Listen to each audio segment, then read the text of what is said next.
دختران افغان که از مکاتب باز مانده‌اند و مشکلات زیادی مواجه هستند. دخترانی که هزار امید و آرزو بر دل دارند، اما امیدها و آرزویشان به خاک یکسان شده است و تعداد زیادی این دختران افغان به افسردگی و حتی به مشکلات روانی گرفتار شدند. هزاران دختر افغان به امید این هستند که یک روز دروازه‌های مکاتب برایشان باز شود و بتوانند به درس و تحصیل خود ادامه بدهند. یکی از دختران افغان که نخواست نامش گرفته شود، اول نمره عمومی مکتب خود بود و آرزو داشت که روزی به حیث یک دکتر به وطن و جامعه خود خدمت کند و از مرگ و میر مادران و اطفال نوزاد جلوگیری کند.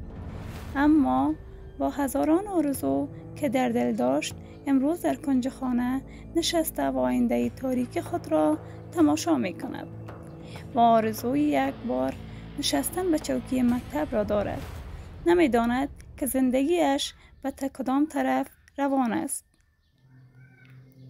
و آیندهش چه خواهد شد و امید دکتر شدن را کاملا از دست داده است. و یکی دیگری از دختران افغان که می‌خواست درس بخواند، تحصیل کند و در امتحان کنکور رشته حقوق و علوم سیاسی را انتخاب کند و در آینده به حیث وکیل مدافع و مردم، وطن و جامعهش خدمت کند. با اینکه اشک از چشمانش جاری بود، گفت میخواستم که از حقوق مردم دفاع کنم، اما امروز نمیتوانم که از حق خود دفاع کنم. و هر انسان، هم زن و هم مرد، حق تحصیل را دارد و ما هم حق داریم درس بخوانیم، تحصیل کنیم و به وطن و مردم خود خدمت کنیم.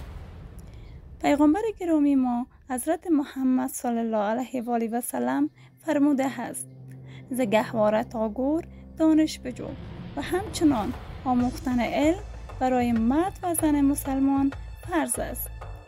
تنها به مرد نه، بلکه برای مرد و زن مسلمان فرض است.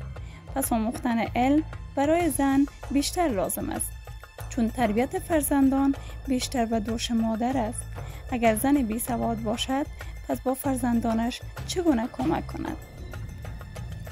و از این که دروازه های مکتب برای دختران بسته است، بسیار غمگین است و آرزو دارد که هر چیز زودتر دروازه های مکتب برای دختران باز شود.